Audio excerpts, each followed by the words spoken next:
Hello everyone and welcome to the live stream. I hope that you were all doing good tonight. We have a lot of topics about Microsoft to discuss and a couple of possibly another positive topic. We have to talk about Tron. I was not expecting this week to be able to talk about a new Tron movie. I'm a little bit skeptical.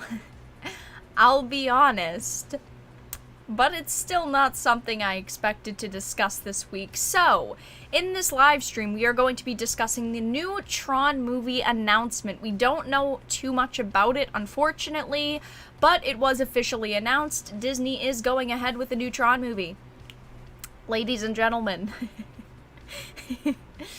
who could have guessed? We're going to talk about Star Trek Lower Decks and how it is a complete and utter flop, and the ratings are showing that. I think that CBS went into this expecting a lot of good, a lot of positive, and unfortunately for them, it is definitely not going the way that they planned. And we have quite a few Microsoft topics to discuss. We are going to talk about the Xbox Series X official launch month. Unfortunately, we still do not know the exact date, but we do know the month that it is launching in this year. We are going to talk about Halo Infinite. I've talked about Halo Infinite a couple of times now. Definitely am not surprised with the fact that they have announced it is going to be delayed. We are going to also talk about the Xbox Series S being leaked on packaging for a controller. What a way to have your system leaked for you. We've heard a lot of odd situations about leaks and like, oh, a developer leaks it or someone working on the project leaks it, but no. This time, it's from packaging, and we are also going to talk about Microsoft condemning Apple's App Store policies, mainly surrounding cloud gaming services. So those are going to be the topics for tonight. Welcome, everyone, to the stream. Before we get into the topics, though, how are you all doing? It is quarantine week something or another, and I hope that you are all doing good. A start to a new week, it definitely is. Poor Star Trek. I know, poor Star Trek. Like, Star Trek is still good. We can still remember the times where Star Trek was good. We don't have to forget about those. But anything new that releases that's Star Trek based is just not what Star Trek is. It's not anything that does justice for the franchise that we all love. Or I guess I could say most of us love, because there are a couple people out there that don't like Star Trek. A couple, not many though. Lower Decks is incredible. Oh, sure it is. Sure it is. Lower Decks is It's something, alright. I'll give my opinions on it when we get to that topic, but I'm going to be honest. It's not a good something. Definitely not a good something. Star Wars or Star Trek or Star Fox? See, I like the third answer. That's pretty good. That's one that we don't see all the time. The Orville is the only good new Star Trek. Yeah, I guess we could say that. Or the Orville is new Star Trek that's good. Hanging in there, Varadark. Hanging in. Fair enough. I feel like everyone is hanging in, but we'll get through this week, just like we got through last week. Lots of news today. Lots of news.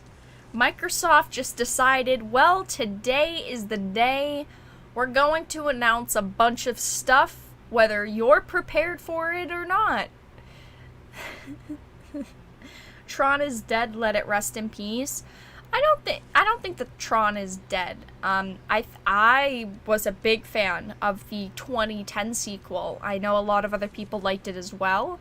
And I think that left off on a great note. I think that was open-ended, and I think that years ago they should have continued doing things with Tron, but unfortunately they just kind of let it let it fade away because they got Star Wars, and then they decided, oh shit, we need to make Star Wars big. And I think because of how poorly the Star Wars sequel trilogy went, they're trying to scatter to revive yet another franchise. I'll be honest, I'm kind of sick of the franchise resurrections at this point. I'm a big fan of seeing my favorite franchises get new movies or get new shows and get new iterations, but they have to be good.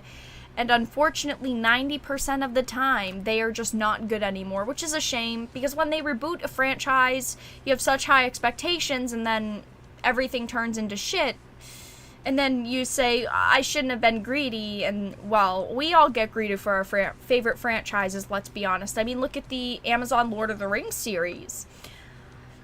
I don't know if that's going to turn out good, but I'm still mildly excited for it, as I'm sure a lot of you in chat are mildly excited for it as well. Tron Legacy deserved another movie. Much agreed. I liked the sequel and was confused that it bombed. Yeah, I was really confused that the Tron sequel bombed as well. I thought that it was really well done. I didn't think that it had any real problems.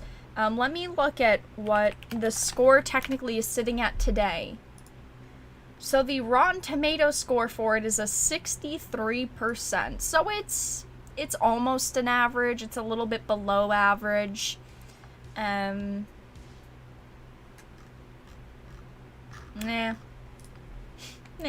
It's not the best rating, let's be honest. Yeah, 63. Could be better, could be worse. I'm highly skeptical about what Disney will try to do with Tron this time around. Yeah, I mean, I think that it's fair to be skeptical when it comes to any company rebooting any franchise. And I know that they kind of rebooted it 10 years ago. You could call that a reboot, but it's literally been 10 years since the last one. So I kind of want to call it another reboot, but at the same time, it's kind of not. But that will be the first topic we start discussing in just a moment. Tron Legacy was big and in your face, not sure what it was missing. I really don't know what it was missing either. I'm definitely going to rewatch it again. I rewatched it a couple of years ago, but I think it's time to rewatch it again. I don't know. I liked it. I didn't think that it was bad. Not half bad. Yes, Frank. Yeah, I remember Tron Legacy wanted to be the first of 3 movies. Well, they left it very open-ended, and I don't think that that's bad, because they were, again, expecting it to be big. I'm honestly surprised that they didn't do anything else with it years ago. Even though it got okay ratings, I guess we could say. I think that it was okay. Maybe it's just me. What is your keyboard? That key pressing sounded great. I use a Logitech G910, and I also have the Logitech G502 Hero mouse. They kind of coexist together. They're both really good. Both really good. Alright, you guys, so I am going to start with the first topic, which, as we have been kind of mumbling about here, is Tron. So, yesterday, at the time of this live stream, when I am live, they have announced a new Tron movie. Now, I am a huge fan of Tron, like many other people. The first Tron movie was really good. The second Tron movie, Tron Legacy, I didn't mind. I thought that it was a fine film. I thought that it did good for the franchise. I thought that it added a lot of depth to the characters. Visually, I think that it looked stunning. The music, of course, who doesn't love the music in Tron? And I overall thought that it was a really good movie. I know that currently it's sitting at a 63% on Rotten Tomatoes. I definitely think that it deserves a higher rating than that. It was better than a 63. I would honestly give Tron Legacy like an 85% because I do think that there's always more you can do with a movie. I really don't think that there was a lot else that they could have done with it. Unfortunately, 10 years ago, it did bomb, so they ultimately decided not to make any more films in the franchise. They had held off, and 10 years later, we're getting a new Tron movie. Oh, Disney. I see that Star Wars didn't work out the way that you wanted. So this is a Variety article. New Tron movie lands Lionhelmer Garth Davis as director. Now, I want to shed a little bit of light on who this director is in just a moment, but Disney's plans for a third Tron movie just got a big software update. Variety thinks they're so funny.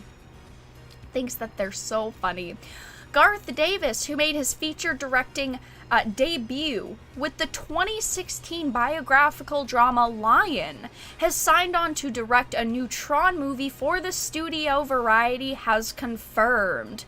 The new film, however, will not be a direct sequel to the 2010's Tron Legacy and the 1982's Tron, but chart its own path as a new installment in the franchise. I don't like how this sounds. Okay, so I feel like this is completely where they lost me. First of all, the director. Let's start with the director, Mr. Garth Davis. As this article says, they had picked him after his feature directing debut in 2016. Now, this movie apparently has been in the works since 2017. Garth Davis, the director for this Tron film, has done almost nothing. He has done almost nothing. He directed a movie named Mary Magdalene in 2018. He was the director for a movie named Alice in 2003. Doesn't have a picture on IMDb. Top of the Lake, director in 2013. And then Lion, which he was the director of in 2016. He has done basically nothing. He's done a couple of things, but if you look at the ratings for these movies, are not good. So this just shows that I had mentioned this in one of my previous videos about directors in Hollywood. I was talking about Captain Marvel and how they have finally picked a new director for Captain Marvel 2, and how she is a director who hasn't really done a lot. And that's mainly because these directors are just throwaways. So these big companies don't want to pay the prices of the high-end Hollywood directors.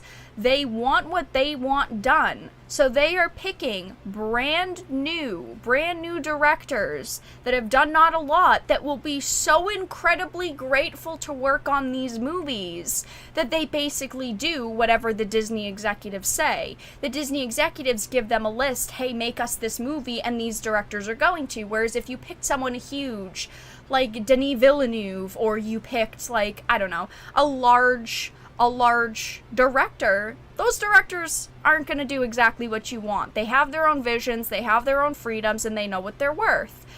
But Disney here picked a very unknown director basically to do whatever they wanted with the film. It's not, like it says, going to be a direct sequel to Legacy and 1982's Tron, which makes me wonder what it could be about. We could get into the whole world of speculation, which I really don't want to do because this is still very early on in the script, apparently. So we don't know what it's going to entail, but I have hope because it's Tron, but at the same time, that hope is kind of killed by the fact that it's Disney. Just a little bit. Jared Leto, who has signed on to the project in 2017, is attached to star as well as produce with Justin Springer and Emerald Ludbrook. Jesse Whitgow wrote the latest version of the script, which remains in development at Disney, and the project does not have a green light. So they're announcing it. They're announcing that these people are attached to it. The script still doesn't even have a green light. This script is very early on. They are not even done the script yet. And apparently Jared Leto has been attached to this project since 2017. So we're already going on 3 years at this point. This project is already 3 years in, and they do not even have a script done yet. Never mind how long this movie is going to take to film and to edit and to compose. This movie is literally going to be in works like 8 years, guaranteed at this point. So this isn't a movie we're getting anytime soon. I know a lot of people were super excited for Tron. This is years away. This isn't the type of announcement that they make and then in 5 months they say this is the release date and then it comes out in a year. No, this movie is not coming out for like years more, especially with COVID and how much that has delayed the entertainment industry. I mean, it's going to be a long time. The original Tron was a box office disappointment when it opened in the summer of 1982, but its groundbreaking use of computer graphic imagery to capture the story of a programmer, Jeff Bridges, who gets zapped inside a CPU mainframe, Flynn's Arcade, helped earn the film a cult following. In the 2000s, hungry for a new, lucrative franchise, Disney circled back to the property and began developing a sequel. Then an unknown commercial director whose background in architecture design made him a strong fit for the purely virtual aesthetic baked into the Tron franchise, and with the director, Disney took a cautious approach, having him first shoot a test reel with Bridges that was screened unannounced at a 2008 San Diego Comic-Con. The wild reception of the footage helped land the movie a green light. The final film, with Michael Sheen, Olivia Wilde, Bridges, opened to mixed reviews and decent box office with a 400 million global ticket sale. The movie itself earned a cult following in no small part due to the score by the iconic techno-pop duo Daft Punk. Of course, Daft Punk. Of course. And Disney began developing a sequel with Headland and Wild, but the studio ultimately pulled the plug in 2015. So this franchise already has a lot of iffy things to it, because as it says, they already began developing a sequel, and they pulled the plug on it in 2015. They decided not to go ahead with it. Now, I think the problem is that the Star Wars trilogy failed. This was around the time that Disney obtained Star Wars, and I think that they were expecting more out of it. They were expecting to be able to bring Star Wars to a huge new level. So instead of rebooting another franchise and instead of worrying about Tron, they pushed it to the side, and they figured Star Wars is going to make us a lot of money right now. And unfortunately, we can see that the sequel trilogy wasn't what they wanted it to be. It obviously made them a lot of money. It's Star Wars, of course it is going to. But I don't think it did what they expected it to do. So now that Star Wars is kind of in limbo, they have some ideas with like Disney Plus and possibly standalone movies. Cough, Solo, cough. They're looking for more things to do, so they're digging through their pile of franchises they haven't touched in a couple of years, and bada bing, bada boom, now they're using Tron. Now they're going to yet another Tron movie, and I do not think that Tron is bad. I want this. I'll be honest, it's kind of a situation where it's like, because I kind of want Tron. I obviously want Tron, but I kind of don't. I'm not the biggest fan of Jared Leto. We've got a director that hasn't really done much in the past. We're talking about the current state of Disney and how they've been acting. So ultimately, that's all that we really know about Tron right now. It's supposed to be a new movie, not a direct sequel to Legacy or the original Tron. We have no clue who's going to be a part of it besides Jared Leto. They have landed this unknown director. It's Tron, so I will definitely be covering it in the future. And when it finally comes out in 5 years, everyone, come back to this channel, come back to this live stream and go, oh, she remembered. I remember she liked Tron. This is when she was talking about it. 2020, the year of hell. But that's all that we really know right now. I don't hope that Disney fucks this up. I really hope that Disney doesn't fuck this up. I really hope that Disney doesn't fuck this up, and I really hope that this goes okay. Because I would love for a good new Tron movie. I really would. But that's all that I had to discuss with that topic. Before we move into the next, let me check the chat really quickly. They blame Olivia Munn for making G4 TV misogynistic. For real, people were reeing about it when they announced, oh, G4 coming back. Yeah.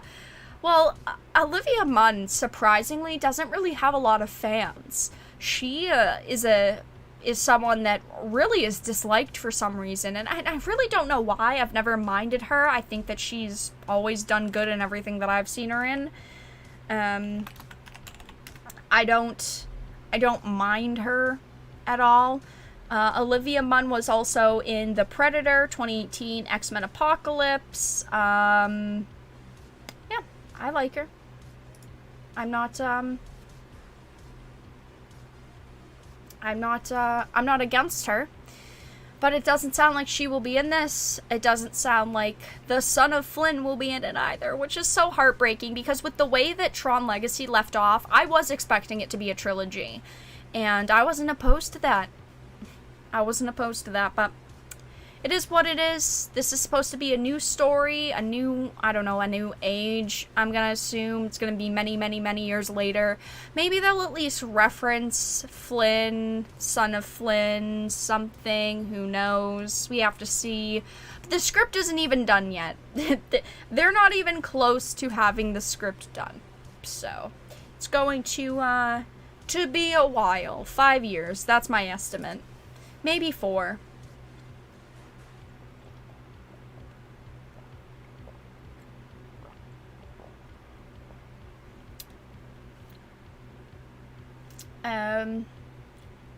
I think it's the same reason Hayden Christensen was hated. Olivia had some terrible scripts thrown her way, even though she's very talented. You know, I could see that. I feel like Hayden isn't really hated, though. I feel like there was a time where he was hated, but he's not really hated anymore. I mean, whenever you mention him on social media, everyone's always blowing up like, oh my gosh, he's amazing. So, I don't really think that he's hated anymore. But, yeah. I mean, that's a fair assessment, is she just got some bad scripts thrown her way. And, people just people give up on actors and actresses far too easily. I mean, they see one bad thing that they're in, and then, boom, they're labeled as bad forever. I remember when they started the new Star Wars sequel, oh my gosh, this new Star Wars sequel trilogy, and I saw Daisy Ridley in it, and I've watched a couple of other things that Daisy Ridley's been in, but unfortunately with Daisy Ridley, is that she's just a bad actress, and I tried to give her a fair chance. I didn't hate her in one of the other movies that she did. I think it was like Ophelia. It wasn't the worst, but unfortunately she's kind of, in my mind, like a Kristen Stewart, where they kind of have one default emotion, and it's not happy. I mean, Kristen Stewart was, like, great in Underwater, but that's just because her personality completely fit the role. I'm getting off topic here. Only just a little bit. Just a little bit off topic. Just a tiny bit. We are going to move into the next topic, though, which is Star Trek. Oh, how they've massacred my boy. I really liked Underwater. I really liked Underwater, too. Underwater was a good movie. It had a couple of pieces that were questionable, but I really liked it as well.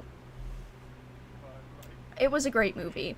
Alright, so the next topic of the night that we are going to be discussing is Star Trek Lower Decks. Oh, how they've massacred my boy Star Trek. CBS All Access Star Trek Lower Decks Rotten Tomatoes critic and audience scores have finally been revealed. Now, I have watched the Star Trek Lower Decks first episode.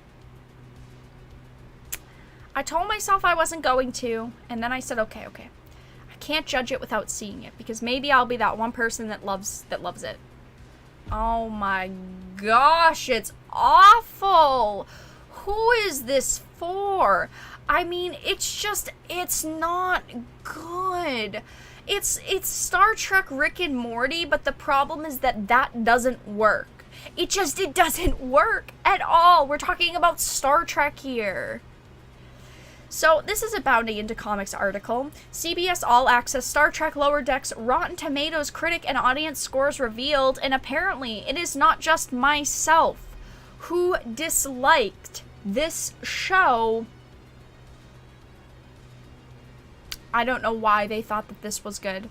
There are so many bad points in just the first episode alone. Like the point that their ship is second contact, which is so dumb. And how much they point that out is utterly annoying. First episode alone, they literally point out that their second contact like 5 times at least. At least. So, the audience scores for CBS All Access's latest animated series, Star Trek Lower Decks, are in, and they aren't pretty.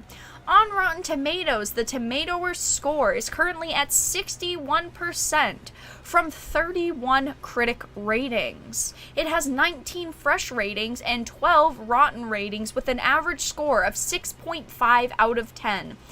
I actually was expecting the critic score to be super high. Usually there is a very large discrepancy there between the critics and the user scores, but not in this case. Well, there still is a pretty large discrepancy, but it's not as large as I expected.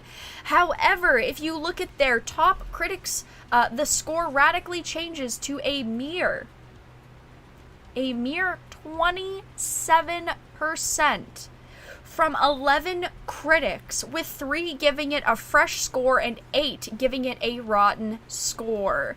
It has an average rating of 5.75 out of 10.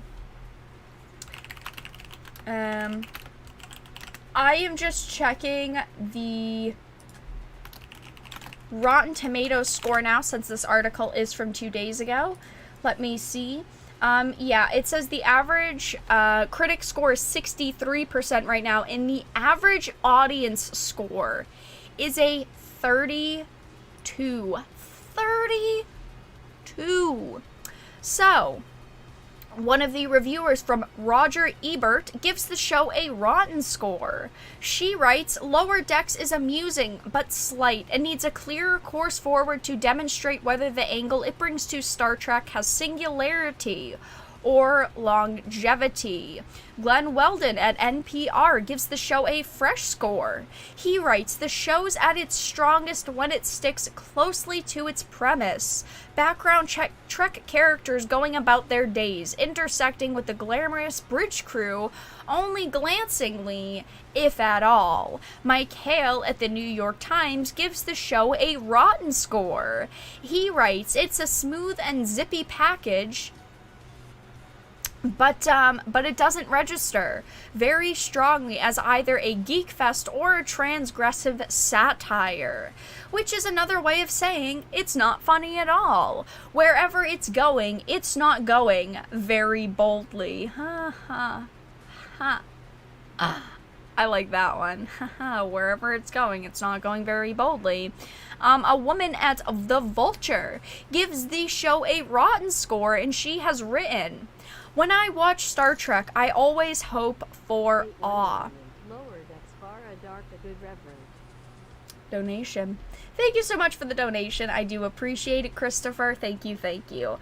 Lower Decks is a lot of things. Fun, raucous, adult in language, but not, sorry, I got lost in my spot, but not in emotional landscape. But it's also too cool to aim for awe. I mean, literally, look at this poster. Look at this poster. Oh, why would you... Oh, no. Why would they market it this way? Why did they think that this was funny? Star Trek isn't a comedy. And yes, there's definitely banter in the academy and in junior officers. I mean, they are younger. There was an episode where we saw Picard and he acted in like how he acted with his friends when he was younger. The episode's name was Tapestry, but in Lower Decks, they're literally acting in ways that people on a Starfleet wouldn't act. And I know it's a Rick and Morty styled comedy, but it's just too far-fetched. I mean, the Orville did comedy better and took it more to a Star Trek believable level. I think that's why I and a lot of other people like the Orville so much, is just because it is Star Trek, but it's still a different Star Trek than we've ever seen. I think that this show, Lower Decks here, just doesn't capture any audience. It's not going to capture a younger audience because a younger audience doesn't care about the Star Trek jokes that they're making in it. But a long-time lover of Star Trek isn't going to like this because it's not Star Trek enough. Who is this for? It's literally, it's too... I understand what they were trying to go for, and they were trying to make it this ha-ha, very funny Star Trek lighthearted thing, but it just doesn't work at all. And even this one poster that they are using as marketing material proves that. Another writer at Vulture gives the show a 4 out of 5. That is so fucking generous. Lower Decks feels like a natural outgrowth of these two interests, animated comedy and science fiction. Not everything needs to have an animated comedy. Can I just say that? Because I know that so many franchises right now are trying to make their own Rick and Mortys, and in the animation, in most of them is trash, but not everything needs to have an animated comedy, which leads to an interesting, sometimes chaotic and messy, but altogether engaging result. No, it's not. I would never watch this a second time. Never. Someone at TV Fanatic gives the show a 3.5 out of 5. She writes, although Star Trek Lower Decks isn't about to break any new ground in ethical and philosophical discourse, it has a good time and presents a fresh take on the world of Trek. Not everything needs to break new ground in ethical and philosophical discourse. That's really why you're giving it a bad rating. Is because you didn't find something serious out of a comedy. Okay. Matt here over at TV Insider gives the show a fresh score. He writes, series creator Mike McCann clearly loves this world he's, oh my goodness, I cannot read tonight. He's just saying that he clearly loves the world with the satire and the, oh, my jokes are so funny. Everyone who made jokes in this show is haha, just so funny. I don't think that this is a good, fresh take on the world of Trek at all. And he goes on about spot on and in-joke detail. Spot on and in-joke detail? I don't think that this show has spot on Star Trek anything. I really don't. Someone at the playlist gives this show a C-. That's more like it. He writes, maybe it should serve that purpose for the children that parents are hoping will follow with philosophies of Roddenberry. But kids may wonder why mom and dad ever liked Star Trek in the first place. So as you can see, the critic reviews for this show are pretty mixed. Again, it does have a pretty high critic score, especially compared to the user score, which is sitting at a 32% right now.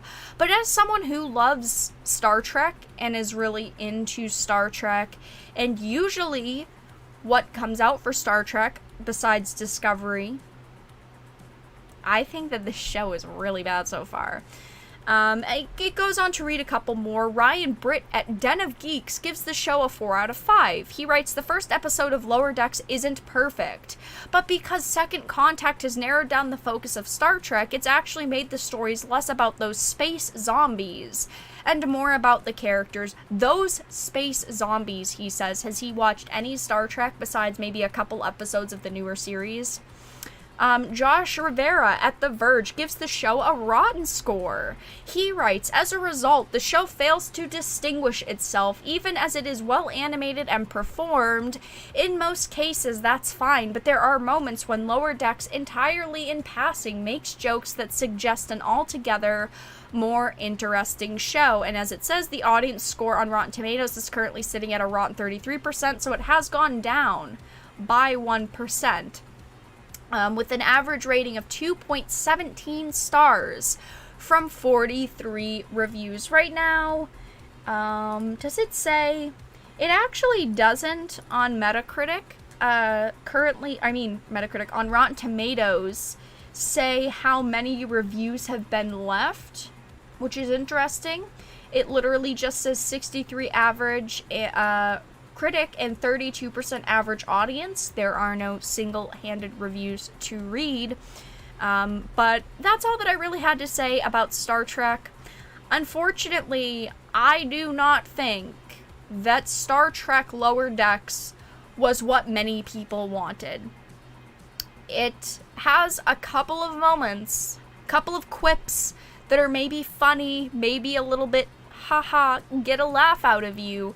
But unfortunately, I just feel like overall, it's really not that good. It's really not that entertaining. I mean, they point out the obvious way too many times, like 5 times in the first episode alone. They point out the highlight of Second Contact, and they're all just characters that I do not think fit into the universe of Star Trek, especially characters that would really be on a Starfleet. But that's all that I had to discuss with Star Trek Lower Decks. For those of you watching in the live stream, on a scale of 1 to 10, what is your rating of Star Trek Lower Decks Episode 1? Were you a fan of it? Were you not a fan of it?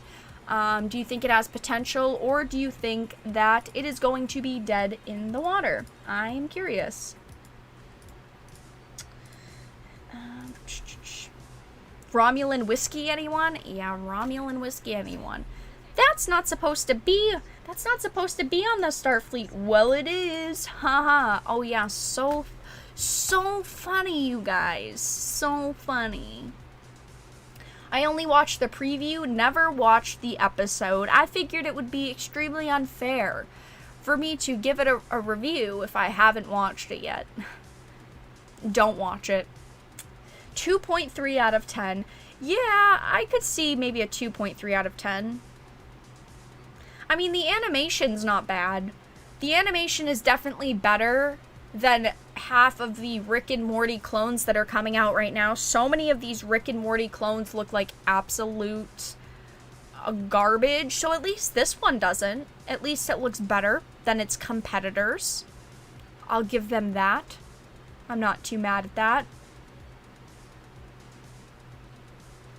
Didn't watch, I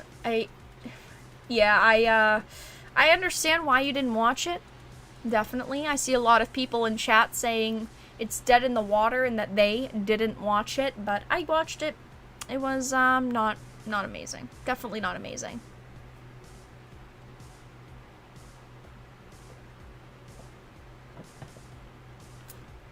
Yeah, I feel like the, all of the previews that they gave us, they tried to bring you in with good jokes when the jokes weren't even that good. It won't even go a season. You will see. I think that they'll put out a second season just to make it look like, oh, hey, we made this show that people don't completely hate. I think that they'll do 2 seasons of it, but I think that that will be it. At least from what I would assume. Shit out of 10. Well, that, seems like a legitimate rating. Alright, you guys, so we are going to move to quite a few topics regarding Microsoft. We have quite a few to go to.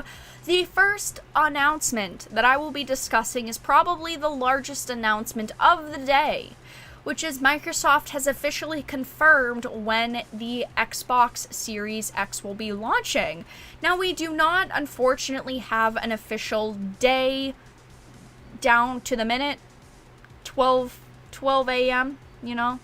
But we do have the month, which it wasn't super difficult to assume that it would be releasing in November, but Microsoft has announced that the Xbox Series X will be launching in November. And today, we also found out that Halo Infinite has also been delayed, which is a huge blow. A huge blow to the Xbox Series X launch. So, this is a Verge article. Microsoft is committing to launching its next generation Xbox Series X console in November. The company had previously only confirmed a vague holiday 2020 release date for the Xbox Series X, but at least we know the month now. So, Microsoft isn't providing a specific date, but as it says, I have been hearing recently that the first week of November looks like it's lining up to be the launch time for the Xbox Series X. I did see on a 4chan post that people were saying that it was going to be the first week of November. I couldn't find that post, unfortunately, but it's kind of being spread around the internet now that it's most likely going to be the first week of November, so strap in. That could, of course, slip further into November with the uncertainty around the pandemic-related manufacturing and more. The November launch date for the Xbox Series X is being revealed today as Microsoft and 343 Industries make the difficult decision to delay Halo Infinite to 2021. So, I thought that this was pretty interesting to announce both of these things on the same day. I think that they honestly were trying to announce the kind of launch month of the Xbox Series X to take away from the negative press surrounding Halo right now, and their announcement that Halo Infinite will be delayed until 2021, which this does bring me to read their official development update that they had posted on Twitter today about the delay. They had said, Halo Infinite. Today, I want to share an important Halo Infinite development update with the community. We have made the difficult decision to shift our release to 2021, oh my goodness, to ensure the team has adequate time to deliver a Halo game experience that meets our vision. The decision to shift our release is the result of multiple factors that have contributed to development challenges, including the ongoing COVID-related impacts affecting us all of this year. I want to acknowledge the hard work from our team at 343 Industries, who have remained committed to making a great game and finding solutions to development challenges. However, it is not sustainable for the well-being of our team or the overall success of the game to ship it this holiday. We know that this will be disappointing to many of you, and we share in this sentiment. The passion and support the community has shown over the years has been incredible and inspiring, and we want nothing more than to play our game with the community this holiday. The extra time will let us finish the critical work necessary to deliver the most ambitious Halo game ever, at the quality we know our fans expect. Thank you for your support and understanding. Chris Lee, the studio head of Halo Infinite.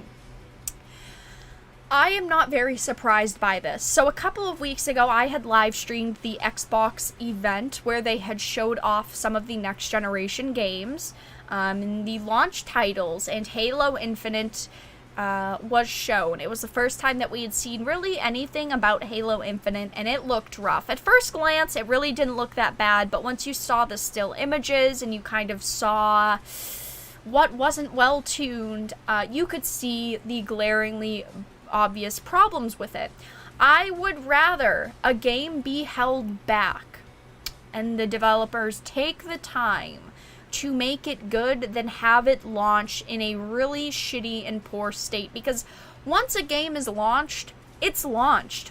You can't go back with it unless you're Ubisoft and you decide to launch a game and then unlaunch it and put it back into beta, which, okay, Ubisoft.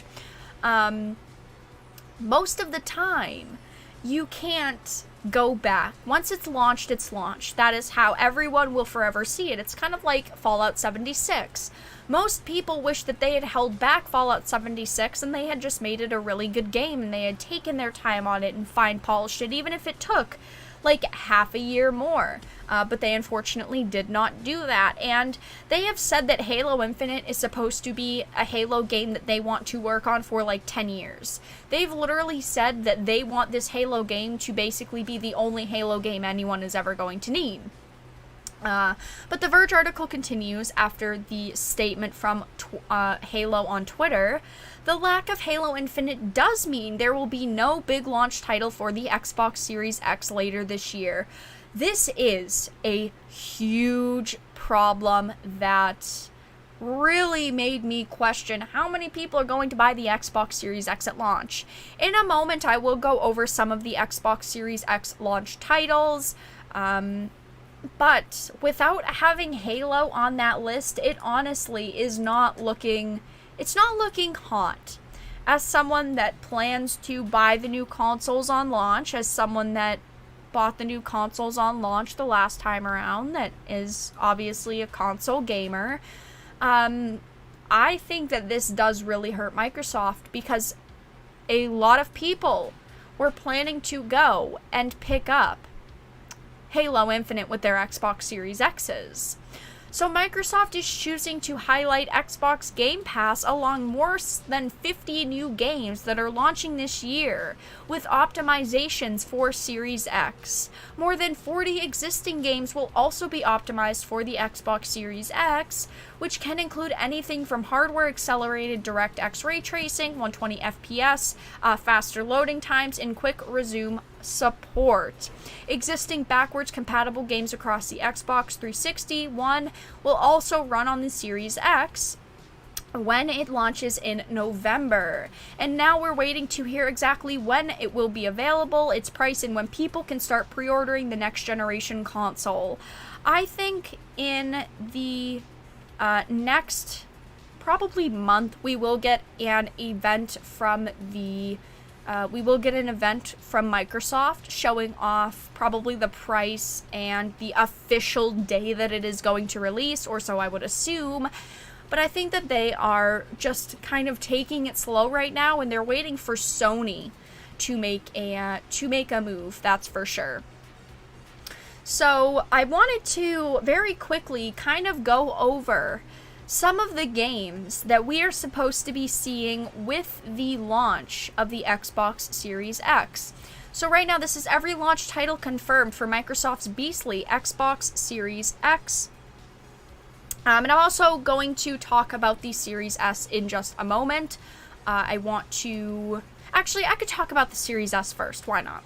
We can read through the Xbox Series X games in just a moment. So this was actually leaked yesterday, which I wasn't expecting to hear about this, but the Xbox Series S confirmed in a new controller leak. I will go over the games that are launching in just a moment.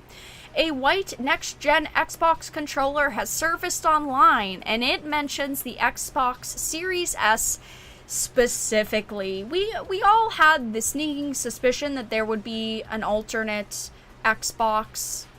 We still don't know exactly what the Series S is going to be, but we do know that it exists. Poor Microsoft here.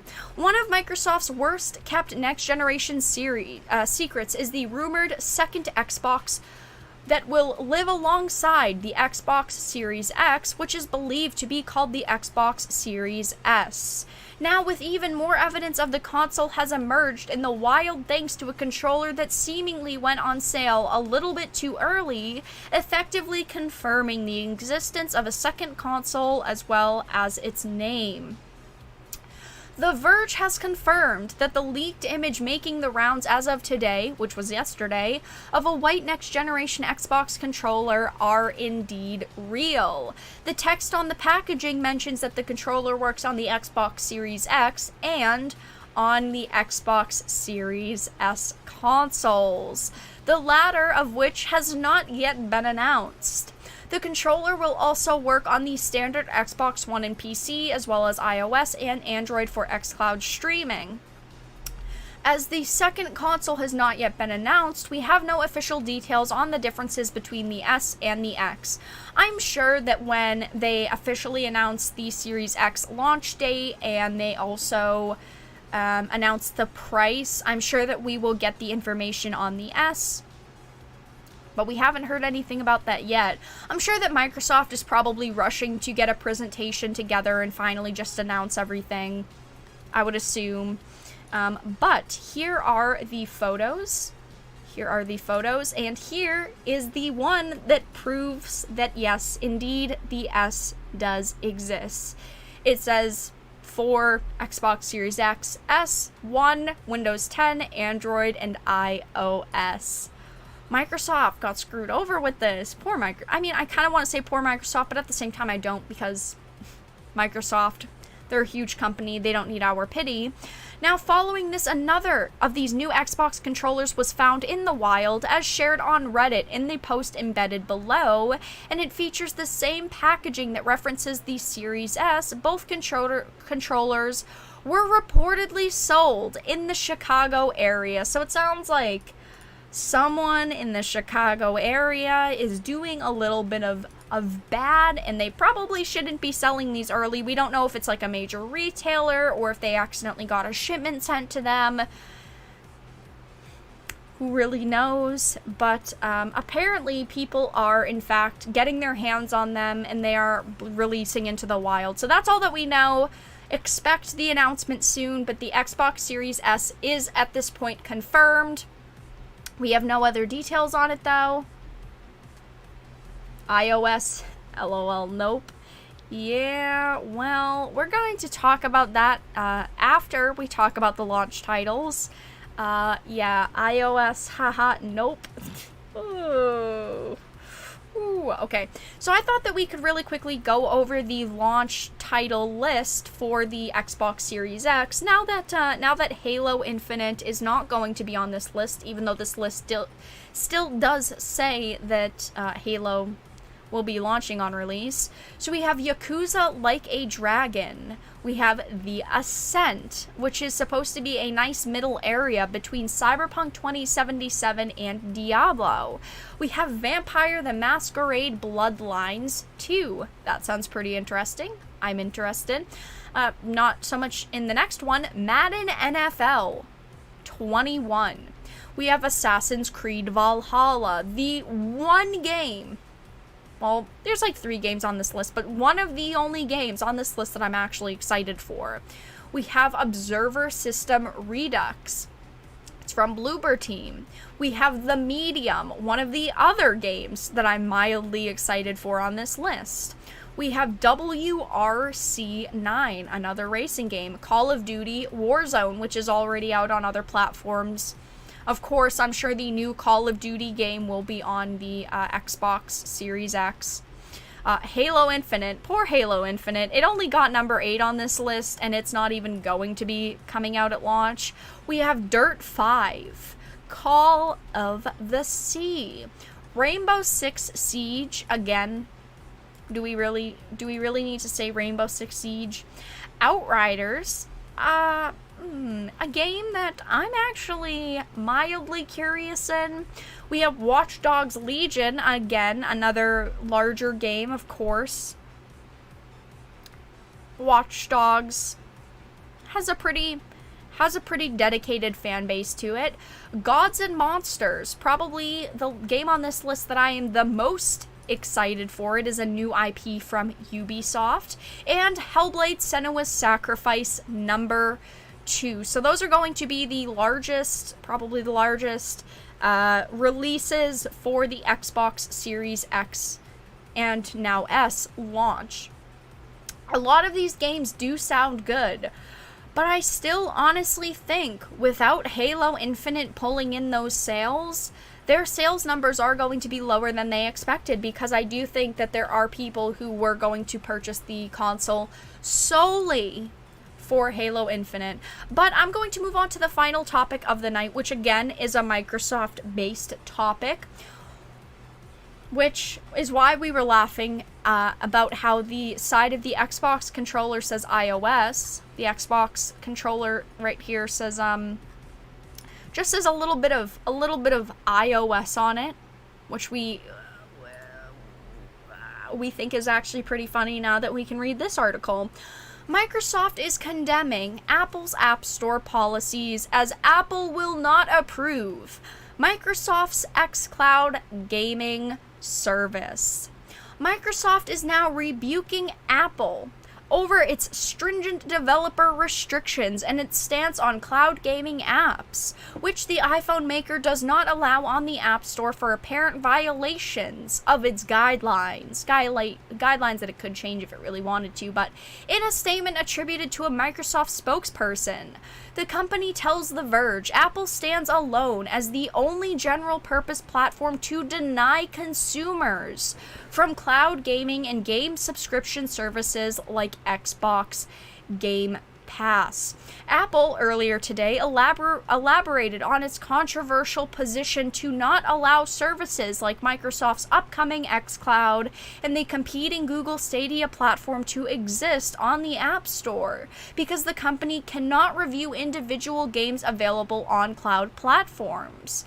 A number of other App Store guidelines also bar cloud services from existing on iOS unless they are designed more like remote desktop software. Now, Apple seriously needs to reevaluate this. As we're moving forwards, a cloud future, I guess I should say, that is based around a cloud future, this isn't going to work at all. I mean, they seriously need to reevaluate this. They really do. You know, hearing them be so pushy on the fact that they're not allowing things like xCloud, I guess I should say, it makes me think that they're developing their own cloud system and that they're trying to kind of start early with not allowing anyone else to put theirs on the App Store. This is just a theory. It's not confirmed. We don't know if they're actually developing their own cloud system, but it makes me really think like they are. It really makes me think that. So, Microsoft says Apple is denying consumers the benefits of such technology through unfair enforcement of its App Store rules. It also accuses Apple of treating gaming apps unfairly while allowing other media services to exist on the platform even when they include interactive content. A nod, it sounds like, to Netflix's inclusion of interactive programming akin to the text adventure games like last year's Black Mirror Bandersnatch. This is, honestly, pretty damn anti-consumer by Apple. It really, really is. They decided to say our testing period... Oh, no, this is a Microsoft spokesperson. Our testing period for Project xCloud Preview app for iOS has expired. Unfortunately, we do not have a path to bring our vision of cloud gaming with Xbox Game Pass Ultimate to gamers on iOS via the Apple App Store, a Microsoft spokesperson tells The Verge. The company also alleges that Apple consistently treats gaming apps differently, applying more lenient rules to non-gaming apps even when they include interactive content. Now, Microsoft does not want to be a platform or hardware dependent anymore. They really don't. Like, they have made this obvious. They want to be able to push games onto whatever device that you have, sort of like what Google wanted to do with Stadia, which is why I feel like this is the last hardware generation for them. I haven't talked too much about that, but I do believe this is the last hardware generation for Microsoft. But this just kind of proves that they want to push games onto every single platform that they can, and then you have companies like Apple standing in the way, which is completely pissing them off. And I also want to say that they talk about how they don't have the path to bring their vision of cloud gaming because the company also alleges that Apple is consistently treats gaming apps differently, applying more lenient rules to non-gaming apps, even when they include interactive content. Microsoft goes on to say that it's interested in making xCloud and its Xbox Game Pass Ultimate subscription available on iOS devices, and it also references the ESRB and other regional equivalents to the US Video Games Rating Board as evidence that Apple could use third-party content evaluations in deciding whether to allow cloud gaming apps onto iOS, but as it stands right now, it doesn't appear like Apple is willing to play ball. Now, we already all know how Apple feels about ESRB ratings. They do not follow them for their own app stores already. They have banned plenty of games that are properly rated that should be allowed on the App Store. So clearly, they don't give a shit, which is why they're not following with what Microsoft is saying, because they don't give a shit about what game has a rating or what has ratings in general. They just don't care. They do what they want. That's why they're not willing to play ball, because they don't care. All games available in the Xbox Game Pass catalog are rated for content by independent industry rating bodies such as the ESRB and regional equivalents, Microsoft says, implying that it believes that reviews should be sufficient rather than having Apple apply its own policies to each individual game. Apple is so sticky on what they allow on that damn App Store. They always have been, and they always will be. Just look at the list of games that are banned in the App Store because they're picky. We are committed to finding a path to bring cloud gaming with Xbox Game Pass Ultimate to the iOS platform. The statement goes on to say, though it's unclear what exactly that path will be, given the impasse. Here is Microsoft's full statement. Our testing period for Project xCloud Preview app for iOS has expired. Unfortunately, we do not have a path to bring our vision of cloud gaming with Xbox Game Pass Ultimate to gamers on iOS via the Apple App Store. Apple stands alone as the only general-purpose platform to deny consumers from cloud gaming and game subscription services like Xbox Game Pass. And it consistently treats gaming apps differently, applying more lenient rules to non-gaming apps even when they include interactive content. All games available in the Xbox Game Pass catalog are rated for content by independent industry ratings bodies such as the ESRB and regional equivalents. We are committed to finding a path to bring cloud gaming with Xbox Game Pass Ultimate to iOS, and we believe that the customer should be at the heart of the gaming experience, and gamers tell us what they want to play, connect, and share anywhere, no matter where they are. We agree. So that's all that we really know. This is pretty anti-consumer of Apple. Not allowing these cloud systems in the App Store, it's really taking options away from gamers because a lot of people use iOS devices. I'm sure a lot of you have iOS devices. And if Microsoft is willing to give people a choice, then Apple should too. But that's all that I really had to discuss when it came to that topic.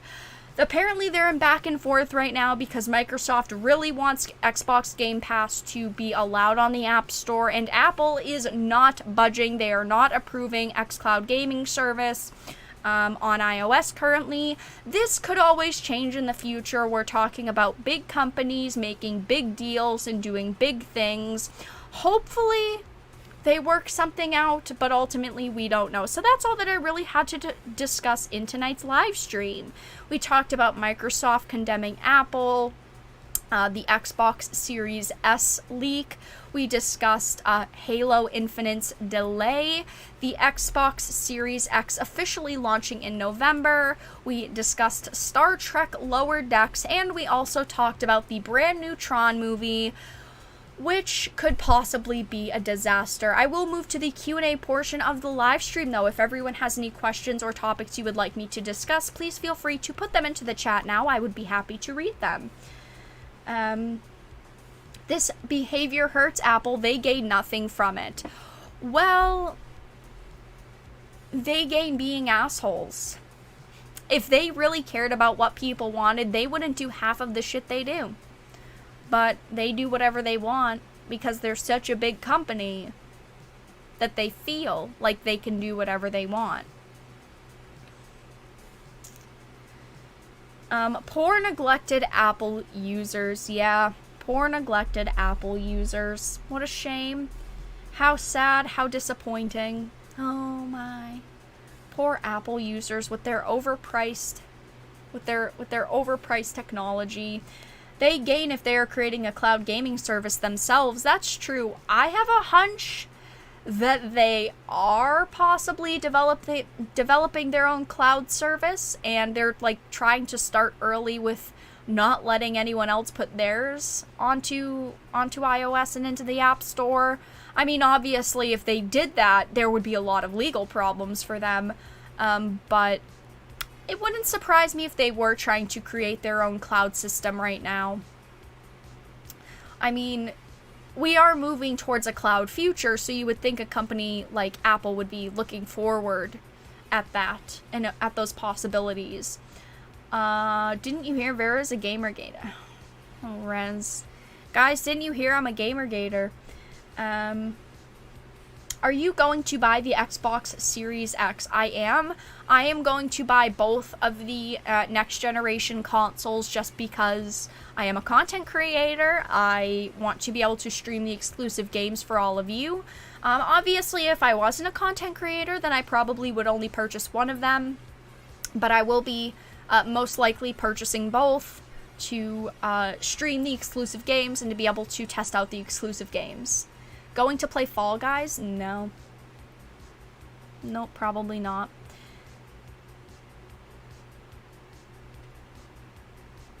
Fall Guys is awesome. Well, probably not, no.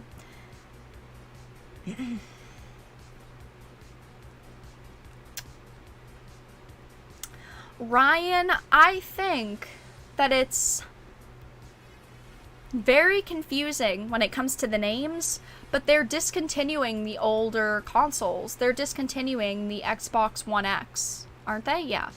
So, eventually they're not going to be on shelves anymore.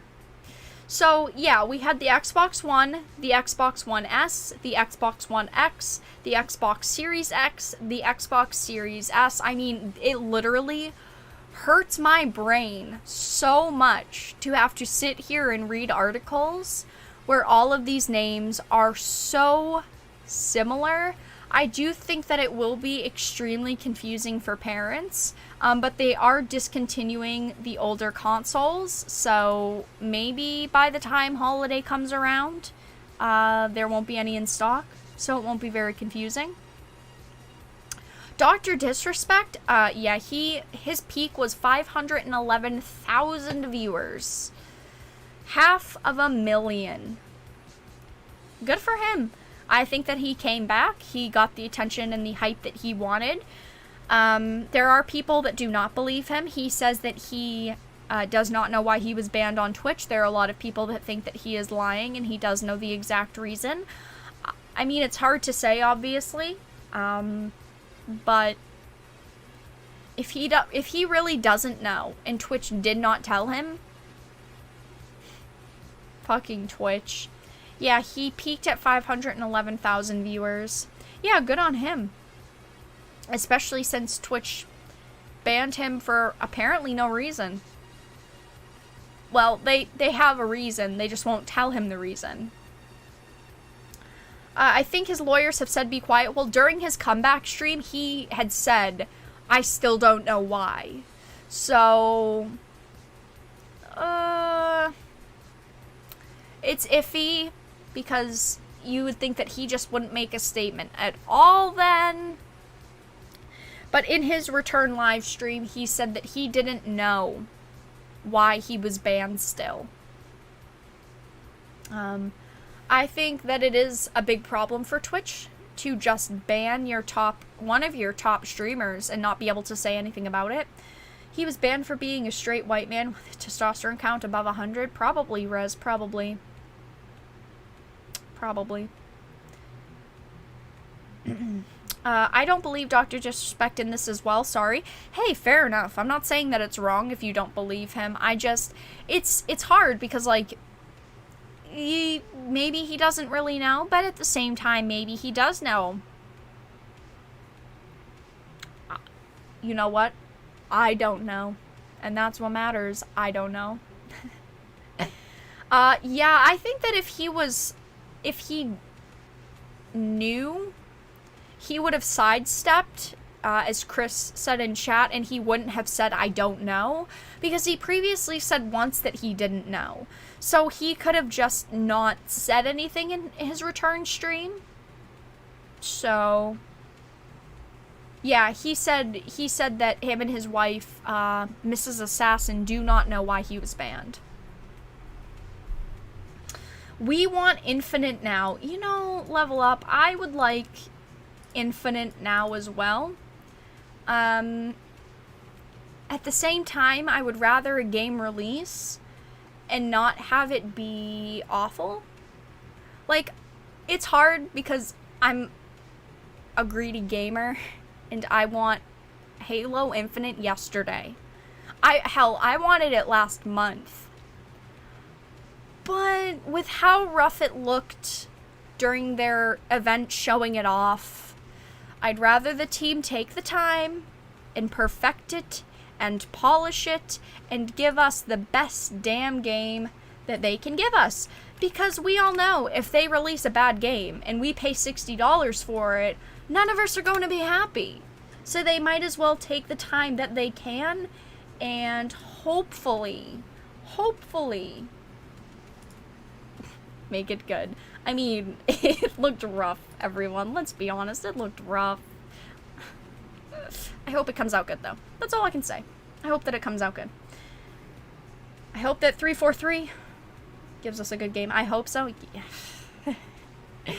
I need, like, a jar behind me, which is, like, a good luck altar, and I'm gonna put it right behind me. And every time we talk about something that could go terribly and utterly wrong, I just, like, put something nice in the jar. Like, well, this part of the trees in the game looked pretty. The trees in Halo Infinite looked good. Let's put that in the good jar, and maybe eventually the good energy will fester and it won't turn out like shit. That's all we can hope. Yeah, luck jar. Exactly. Peter Parker. My favorite one of my favorite superheroes. I mean, I don't want to count out Doctor Strange or anything here. It's like a swear jar, but not a swear jar.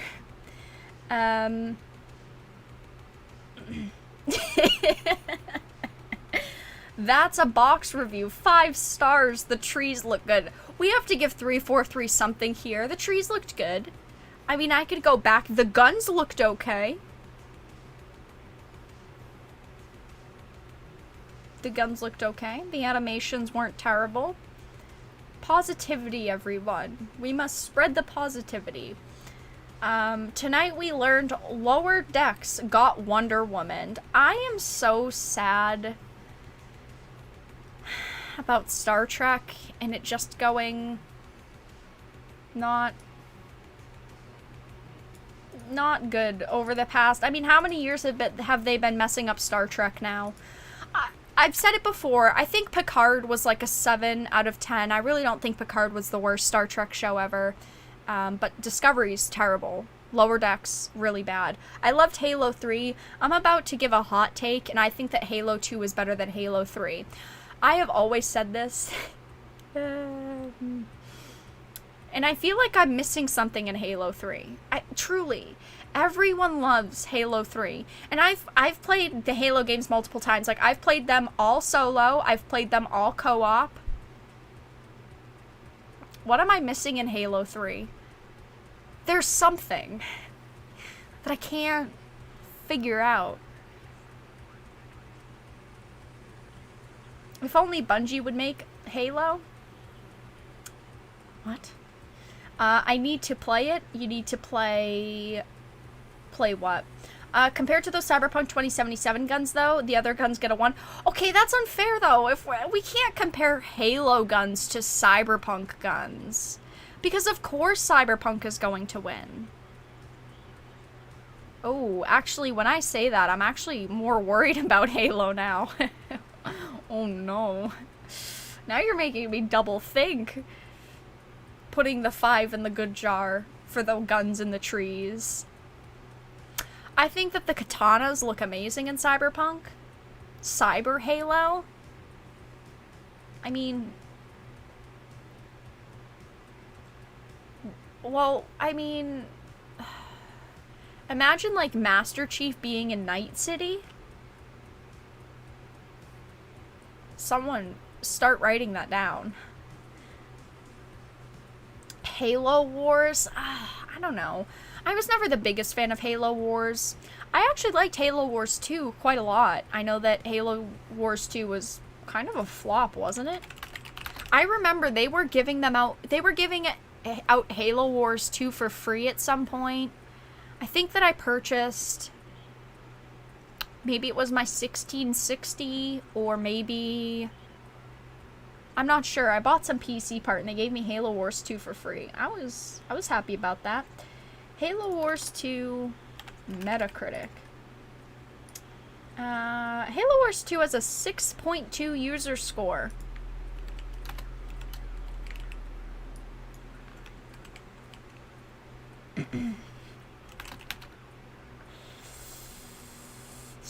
.2, huh? 80% critic review. It's a bit of a discrepancy.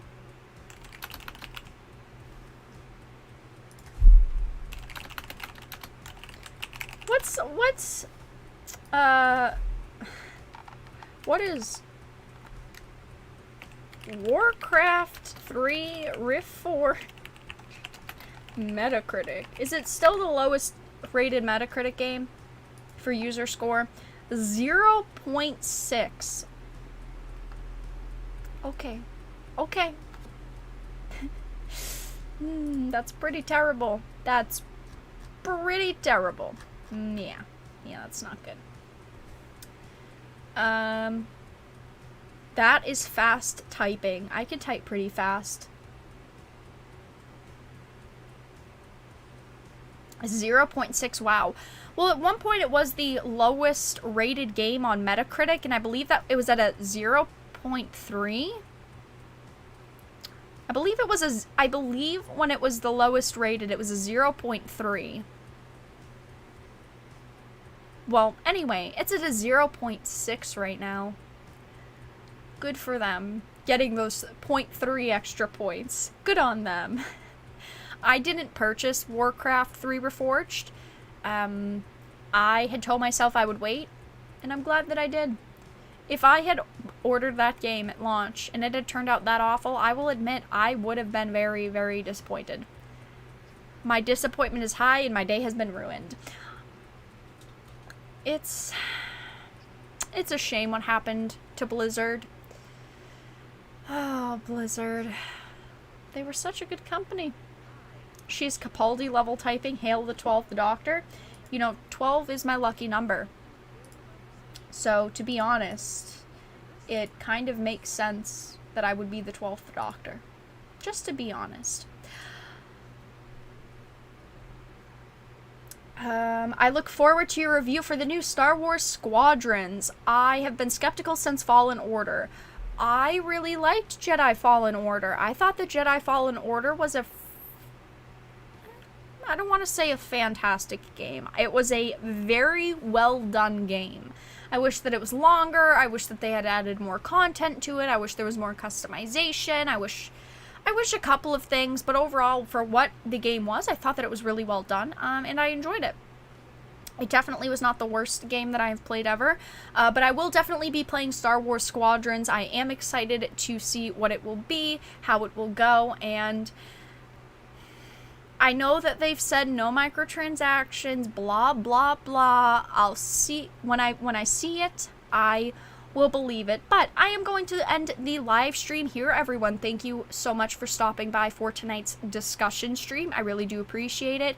If you are not already a Dark Titan via Patreon, please consider becoming one for just $1 a month. It really does help support the channel. If you are not already part of our Discord, please make sure to join it. We are very active there. I do chat in the supporter-only chat quite often. I will link it for you all. Tomorrow night, Wednesday night at 8 p.m. Eastern, I am going to be doing a supporter-only live stream. So if you are a supporter, please make sure to join the Discord or check Patreon. I will be posting a link on there as a supporter-only post, and I will also be posting a link in the supporter-only channel in Discord for everyone who wants to join so they can. Very excited to do that. It'll probably only be about an hour or two. I'm not sure exactly what I will do yet. I'll probably show off the postcards. I'll chat with you all, play some video games, maybe some Clubhouse 51 games on the Nintendo Switch, because I have wanted to play that and I have not gotten a chance to yet. But thank you all so much for stopping by, and have a fantastic night, everyone.